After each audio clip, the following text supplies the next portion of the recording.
राजस्थान काँग्रेसला मोठा धक्का बसला आहे। पक्षांच्या सूत्रांनी दिलेल्या माहितीनुसार पक्षाच्या सुमारे 400 कार्यकर्त्यांनी शुक्रवारी त्यांच्या प्राथमिक सदस्यत्वाचा राजीनामा दिला आहे। नागौर लोकसभा मतदारसंघावर काँग्रेस राष्ट्रीय लोकतांत्रिक पक्षासोबत गेल्यामुळे जागा आरएलपी साठी रिक्त ठेवली आहे। काँग्रेसने नागौरचे खासदार आणि आरएलपी प्रमुख हनुमान बेनीवाल यांना येथे उमेदवारी दिली आहे।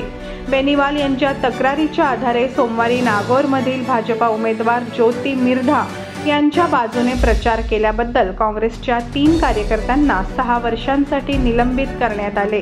माजी आमदार भाराराम कुचेरा नगरपालिकेचे अध्यक्ष तेजपाल मिर्धा आणि सुखाराम डोडवाडिया यांच्या निलंबनानंतर नागौरमधील काँग्रेस कार्यकर्त्यांमध्ये संतापाची लाट उसळली। निलंबनाचा निषेध करत काँग्रेसच्या 3 नेत्यांनी पक्षाच्या सदस्यत्वाचा राजीनामा दिला होता।